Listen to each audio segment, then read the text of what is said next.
우리 국민을 포함해 우리나라를 다녀간 사람의 입국을 금지하거나 제한하는 나라가 42개국으로 늘었습니다. 외교부는 우리 국민의 불편에 대해 송구하다는 입장을 밝혔습니다. 취재기자 연결합니다. 장하영 기자. 네, 외교부입니다. 네, 외교부의 입장 자세히 전해주시죠. 네, 이태호 외교부 2차관이 우리 국민의 입국 제한 조치가 늘어나 불편을 겪게 된 데 대해 안타깝고 송구하다고 말했습니다. 오늘 중앙재난안전대책본부 정례 브리핑에서였는데요.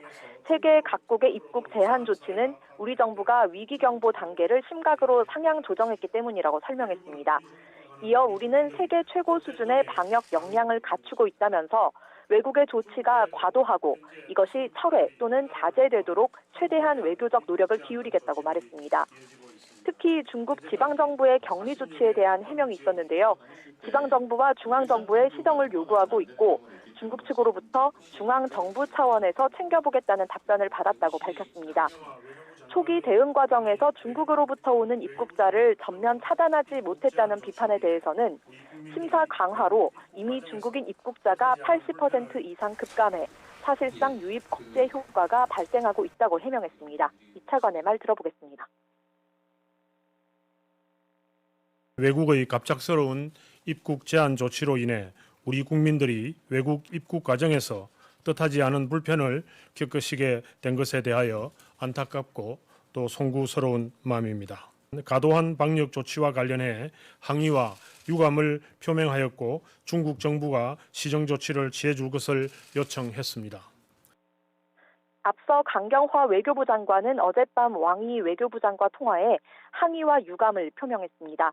강 장관은 독일과 영국 등 이 유럽 출장을 마치고 곧 인천공항으로 귀국할 예정입니다. 네, 외교부가 노력을 하고 있다지만 여전히 우리 국민의 입국이 제한되는 국가가 늘고 있는 것 같습니다.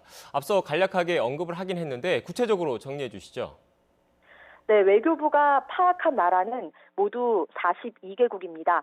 코로나19 확산으로 우리나라를 방문, 경유한 사람의 입국을 금지하거나 제한하는 나라가 42개국으로 는 겁니다.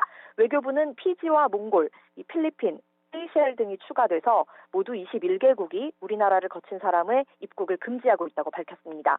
입국이 금지된 국가는 아시아 태평양 지역의 일본과 베트남, 싱가포르, 홍콩, 나우루, 마이크로네시아, 사모아, 솔로몬 제도, 키리바시, 투발루, 피지, 몽골, 필리핀 등 13개국과 중동 지역의 바레인, 이스라엘, 요르단, 이라크, 쿠웨이트 등 5개국, 그리고 미국령 사모아와 아프리카 모리셔스, 세이셸입니다.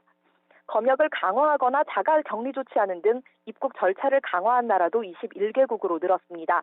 먼저 중국을 지역별로 살피면 산둥성의 류팅공항과 웨이하이공항, 또 랴오닝성의 다롄공항과 선양공항, 또 지린성과 헤이룽장성, 푸젠성 등에서 검역을 강화하고 자가 격리 등을 실시하고 있습니다. 또 아시아 지역의 인도와 마카오, 태국, 타이완, 프랑스령 폴리네시아도 자가 격리나 검역을 실시하도록 하고 있습니다. 유럽 벨라루스와 영국 등 6개국과 또 아프리카의 모잠비크, 중남미의 콜롬비아 등도 우리 국민에 대한 검역을 강화하고 있습니다. 지금까지 외교부에서 YTN 장하영입니다.